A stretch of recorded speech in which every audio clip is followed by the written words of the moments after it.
Hello, welcome to your garden lesson 4. All right. Hey, here we are. Today, cilantro is the name of the game, is the star of the show. But like always, we're gonna start with checking on all of your plants. So let's start right away with the tomatoes because we gave them a lot of attention last week. Let's give them some attention again. Let's go right down here. Excellent. All right, so we caged our tomatoes last week. And what we need to do as they keep growing bigger is that keep tucking them in. Make sure they don't escape that cage. And so as you can see right there, what I had to do was lift up my cage a little bit in order to make sure that I don't hurt the plant when I tuck it in. Okay, you're gonna look and see if there's any branches that you can prop up and then tuck it in. And now I'm noticing that these cages kind of come unclipped. So it might be better off, quite honestly, to just kind of push that cage in the soil a little bit. Did you see that? Can you go down here, Shawn? So right down here, I just pushed the cage right in the soil because they were coming off of the edge of the pot. All right, then you can come on up. Beautiful, and let's show on this side, on this plant, I'm gonna just lodge the cages in the soil, and then I'm going to make sure that the tomato is coming out the middle and propping up branches. This cage is gonna keep it upright, okay? And then I can look down here and see if there's any more suckers growing. Can you get a close-up right in there? See that little guy coming out? We're just gonna pop it right off, and we're gonna pop this one off. Okay, we've got 2 more suckers off, and then I think that's gonna be all we need to do, okay? I wanna also point out, go way up on the top here, my tomato plant has some flowers growing on it. I hope yours does too. That means that tomatoes are coming. The tomatoes grow where the flowers were. And it's real important that these tomato plants are outside right now because in order for those flowers to turn into tomatoes, a bee or another pollinator is going to need to visit those. And if they do, tomato plants are in your future. So, tomato plants, hopefully, looking good. Let's go down to the thyme plants. I've got one looking great, one looking not so good. This one maybe I would harvest more. This one I'm going to give some time, no pun intended, to grow and grow back a little bit more because it's not looking real great before I harvest anymore. All right, we can come over to the Thai basil. Maybe if your Thai basil looks like mine, it really is coming back. Looking good, and you can harvest it whenever you want. Once again, go down to where there's an armpit and just pinch it off. And Thai basil does not like to be wet, so put it in a bag and keep it at room temperature. It smells so good.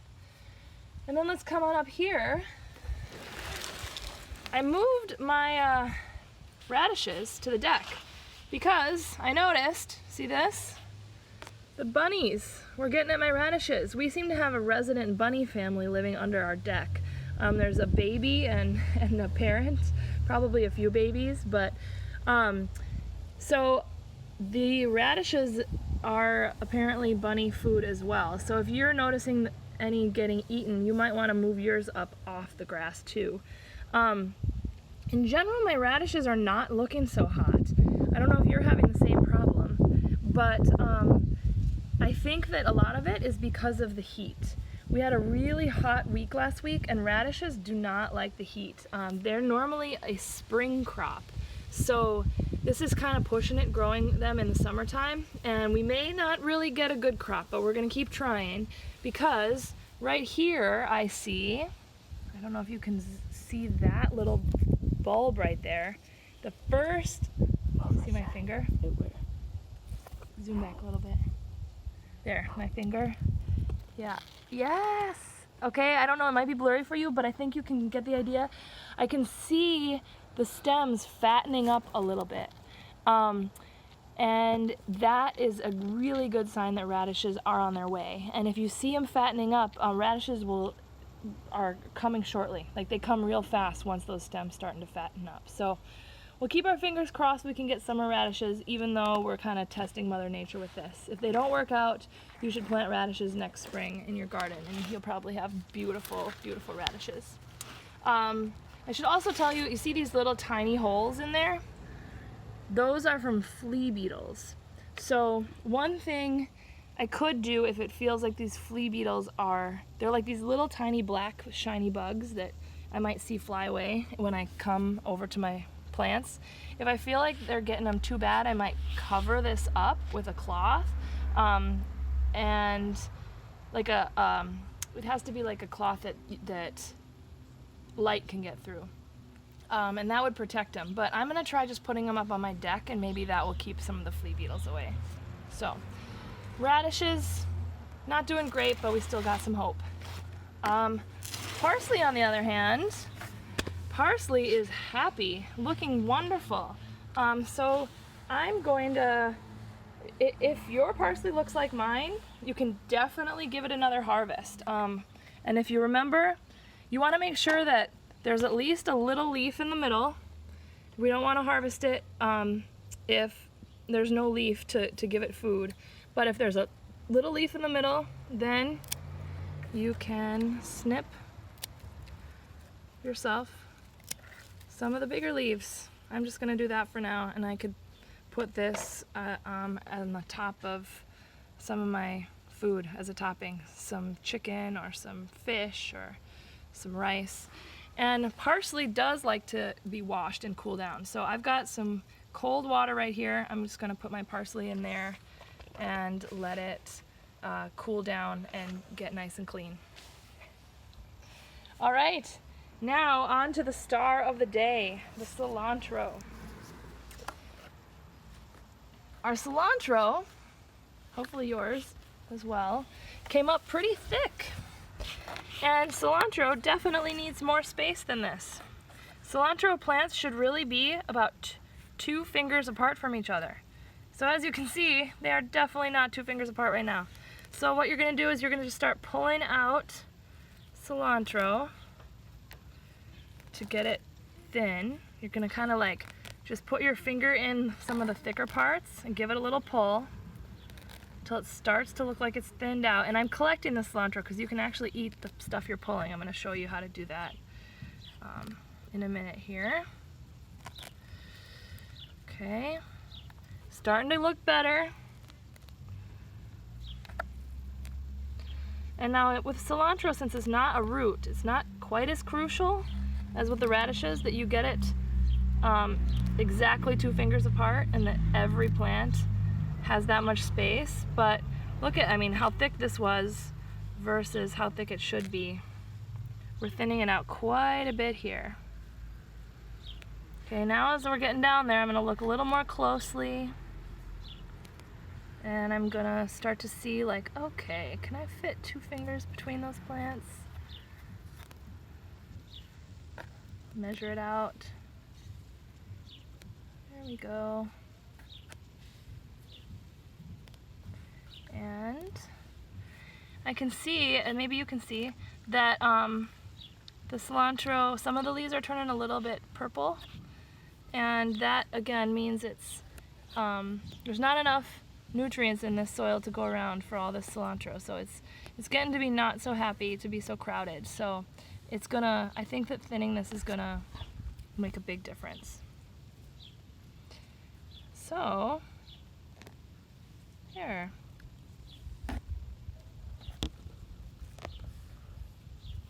So it's an estimate, but if you look around now, I can fit about a finger or 2 between most of the plants. And so that's how you know they have enough space.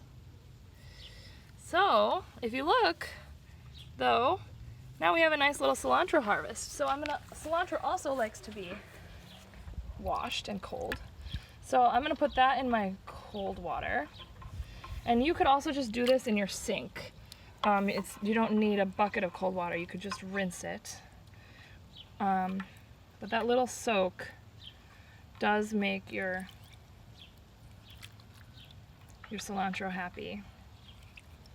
Okay, and then you would want to soak it for about 5 minutes or so. And then when you're done, I think some people eat the roots because these are so delicate and small, but you might, here, can you give it a shot up here now? Awesome.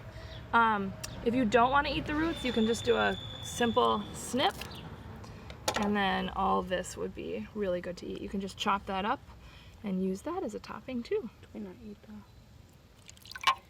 Here we go. All right.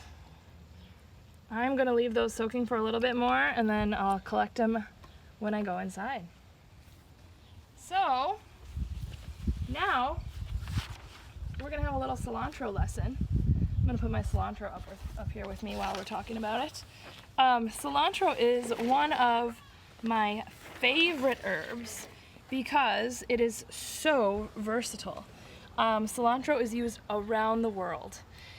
And so I'm going to start out with some fun facts about cilantro, and then we're going to talk a little bit about how cilantro is built, and we're going to go get to your journal and ask you your questions. So, cilantro is also in the family umbelliferae, which you know about already.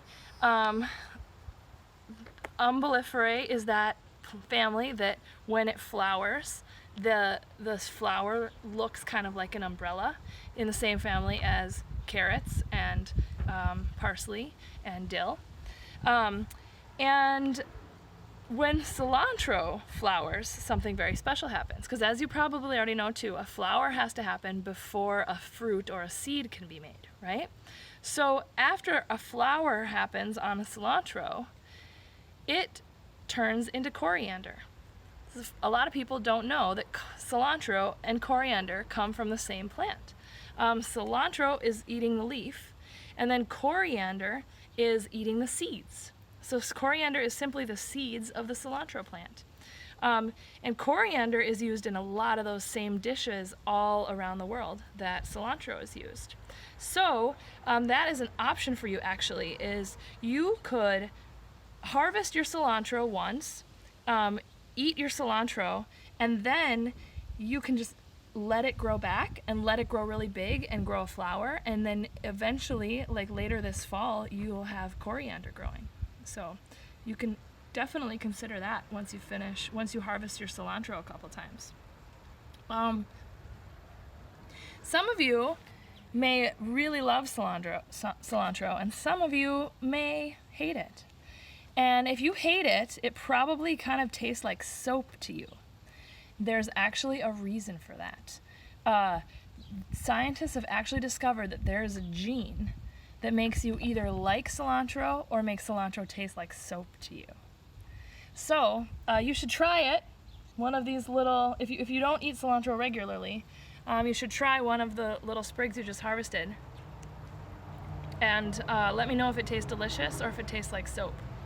The good news though is if it does taste like soap to you, unlike eye color or hair color, like things that you can't change, this gene you can change over time by eating little bits of cilantro, chopping it up, and putting it in your food. Then eventually you can become accustomed to the taste of cilantro, even if you have the gene that makes you feel like it tastes like soap. So cilantro cooking around the world. I'm gonna name 5 different places around the world that use this dish or use the cilantro in their dishes, and show you some pictures of examples of dishes and hopefully make you a little bit hungry. Cilantro is used all the time in Hmong and Thai cooking. It's used as a topping on noodles, rice, meat, in peanut sauces, in Hmong and Thai food. In Mexican food, it's in tacos and in salsas, also used as a topping. You'll find cilantro used in Indian dishes, as in a part of curries or as a topper for curries. In the Caribbean, they use cilantro. There's you'll see it often in rice dishes in the Caribbean, like a pineapple rice or lime rice with cilantro. And in North Africa, they use cilantro. The most classic dish that they use cilantro for in North Africa is like a sauce called chermoula, and it's like a cilantro and parsley sauce that you can use as a marinade to put in like meats and chicken, or you could put it over rice or fish. So cilantro is used all around the world, is a favorite in cuisines for many, many, many different people. So I hope that you can find some great ways to use your cilantro, and I'm looking forward to hearing how you use it. So let's look at our harvest tracker today. Let's go over here in the shade so that there's not a shadow. All right. Perfect. Okay, so harvest tracker today for me is 8/4, and I harvested some cilantro. I'm gonna put in parentheses thin because we were thinning it, and it's about 1/4 cup. I also harvested some parsley. 3 sprigs. Sprig is just like a branch, if you will. Maybe you harvested some Thai basil. Just write down what you harvested. And we'll go to the front of the journal and make sure that, here we go, we'll get a clean page. 8/4. This is where you keep track of what you did today. I've been seeing some great journals with sketches. Keep up the good work. The more detail, the better. Make sure that you record what you're working on in your garden. And then, question of the week is, do you like cilantro? And what are you going to use your cilantro for? Great. Well, thank you so much again for tuning in. And Shawn, you want to turn it around and show us? Perfect. Signing out from your cameraman, Shawn, and Jaclyne, and we'll see you next time. Have a good week.